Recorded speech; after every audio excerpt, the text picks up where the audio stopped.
Good evening, Daly City Council Candidates. I'd like to introduce myself first. My name is Humberto Rivas. I'm 16 years old. I'm a junior, currently enrolled here at Westmoor High School.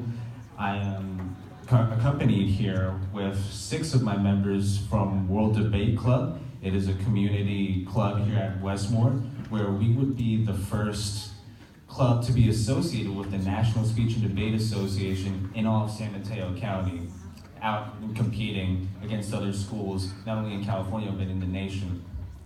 And my question posed to all 4 of you is, according to, I'm going to start with a statistic first, to Data USA, a joint statistics initiative led by MIT Media Lab and the accounting company Deloitte, 50.8% of Daly City residents are currently employed in the service industry, while 19% are employed in hard labor and light labor industry. As a candidate, what would all 4 of you, or yourself personally, do to increase the, how should I say this, the standard of living here in Daly City, transitioning people from, I would say, low-paying jobs to higher-paying jobs, and getting social mobility out on, promoting social mobility here in Daly City?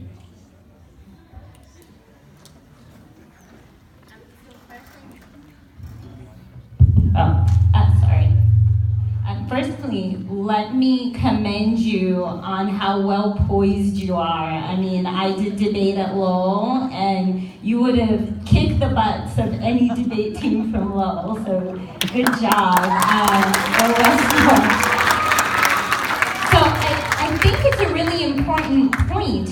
One of the things, so I ran in 2016, and one of the platform's points was that the Daly City Council hasn't been open to bringing different types of businesses into Daly City. So, I don't know if anyone knows, but Reddit wanted to have their headquarters here. And all they wanted to do was get someone from the city council to come and shake their hand, smile, say, "I'll come to my city," and nobody came. Because of that, Reddit didn't choose Daly City as its headquarters, and that would have put Daly City on the map, right? I mean, I don't know if Reddit is like old people stuff, but but it's a big deal, and so I think it's important. So I've worked at startups, I've worked for large retailers in their corporate offices, and we don't have that here. All we focus on is bringing more stores to Serramonte. And that's not creating a different type of opportunity, that's just the same old, same old. So we have a lot of office space, and we need to advertise ourselves to companies that can really utilize the workforce. We have a lot of people from San Francisco State living here. We need companies to come in, have internships. It's important, and I know that I can do that because of my background.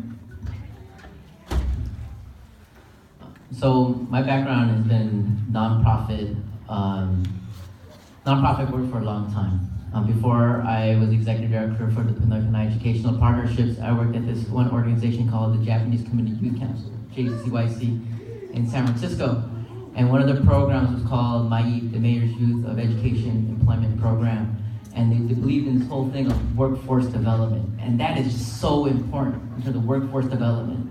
Because sometimes I think about 3 things, right? In order to get into those positions, you must see it. You got to see yourself in those positions, and when you are in places where you don't see yourself in those positions, then you're probably not going to go into those positions. The next thing is be. So you see yourself, now you got to be in those positions. So how do you do that? You got to have to create opportunities for young folks, for working class folks, to be involved in programs that provide these workforce development. And also doing, right? So I remember when I was a young kid, I was like, I want to be a medical doctor, right? Because that's what my Filipino immigrant parents define as success. You must be a doctor or a nurse, right? And for me, I was like, I don't see myself doing that, right? I don't like blood.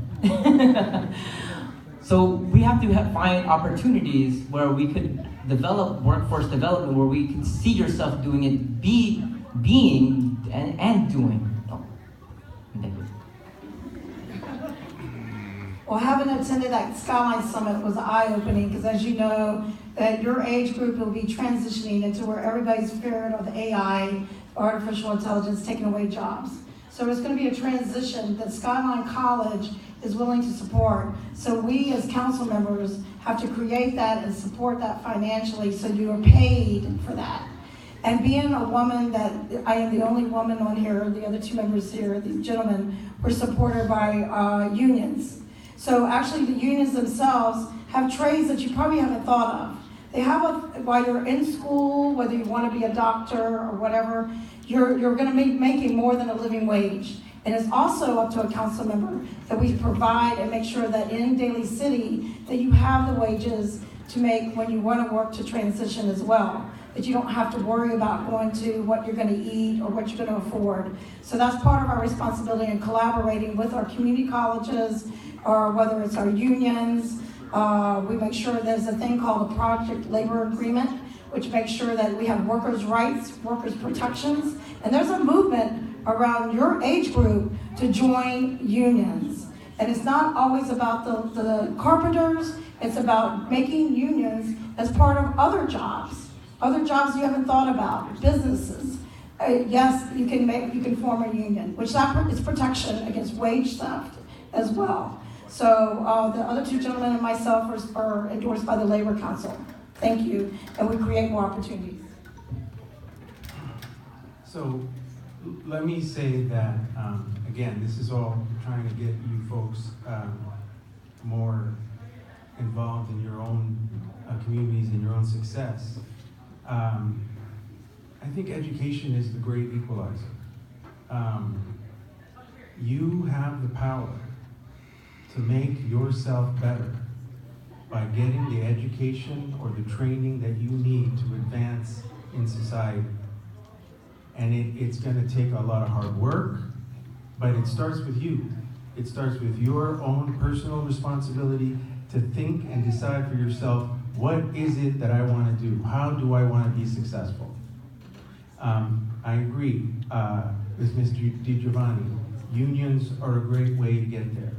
They are the organizations that will help you, that will fight for you, that will fight for decent wages for everybody. The council just recently had a discussion on raising the minimum wage.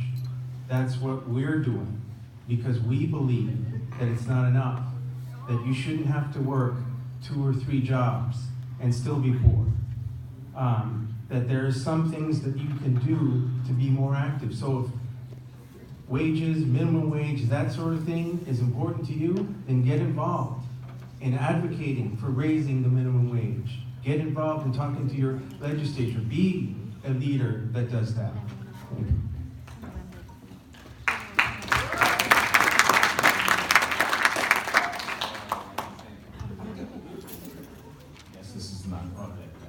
All right, I'd like to thank all 4 candidates for answering my question. That's all I have for tonight. And for those 6 members along with me tonight, my treasurer, Teelan Law, Ro P, Rogelio Sanchez, Elijah Jacobs, and Kenneth Ho, thank you for joining me and representing the debate club tonight. And for all of you here today, wanting to have their voice heard, bringing their parents, participating in civic virtue. Thank you. Right, it looks like we got a new MC, so I just want to keep it up here. Yes. All right, so raise of hands. How many of you still have questions that want to be asked? Just see one hand here. Any other questions? Because after that, it's performances, so it's just questions. 2, anyone else?